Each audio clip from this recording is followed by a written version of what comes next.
Esther 2. Esther becomes queen. After these things, when the wrath of King Ahasuerus subsided, he remembered Vashti, what she had done, and what had been decreed against her. Then the king's servants who attended him said, "Let beautiful young virgins be sought for the king, and let the king appoint officers in all the provinces of his kingdom, that they may gather all the beautiful young virgins to Shushan the citadel, into the women's quarters under the custody of Hegai the king's eunuch, custodian of the women. And let beauty preparations be given them. Then let the young woman who pleases the king be queen instead of Vashti." This thing pleased the king, and he did so. In Shushan the citadel there was a certain Jew whose name was Mordecai, the son of Jar, the son of Shimei, the son of Kish, a Benjamite.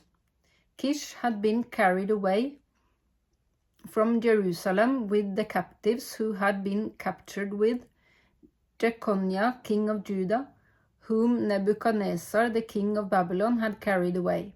And Mordecai had brought up Hadassah, that is Esther, his uncle's daughter, for she had neither father nor mother.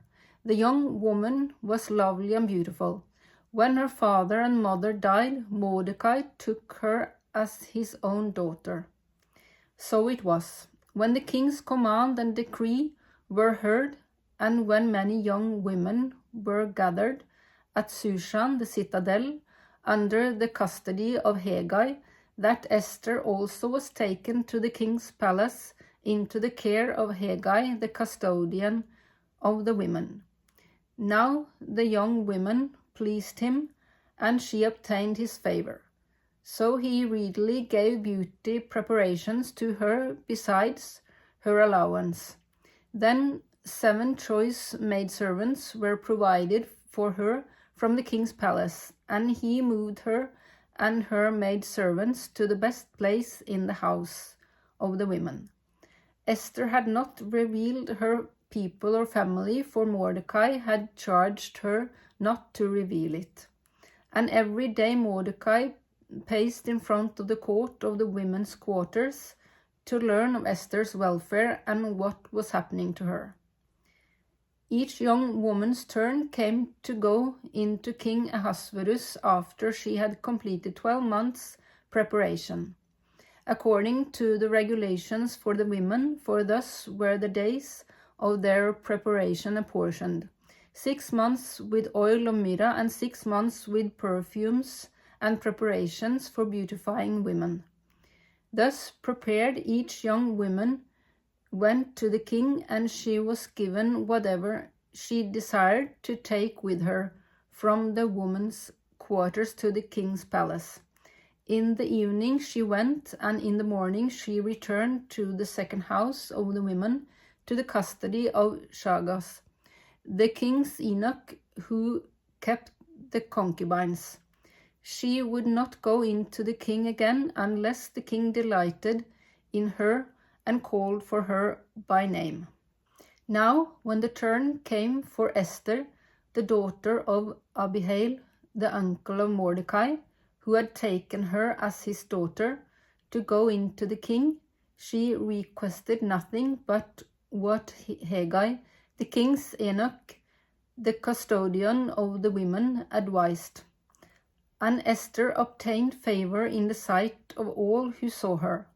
So Esther was taken to King Ahasuerus into his royal palace in the 10th month, which is the month of Tebet, in the 7th year of his reign.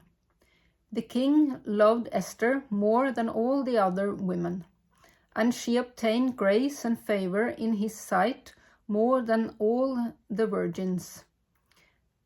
So he set the royal crown upon her head and made her queen instead of Vashti. Then the king made a great feast, the feast of Esther, for all his officials and servants. And he proclaimed a holiday in the provinces and gave gifts according to the generosity of a king. Mordecai discovers a plot. When virgins were gathered together a second time, Mordecai sat within the king's gate.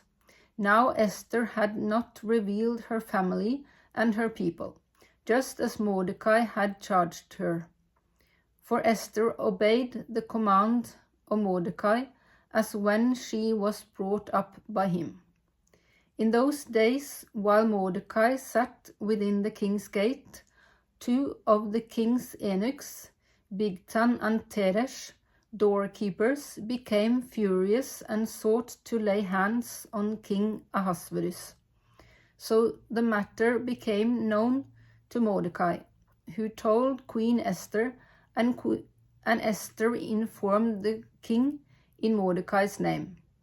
And when an inquiry was made into the matter, it was confirmed, and both were hanged on a gallows. And it was written in the book of the Chronicles in the presence of the king.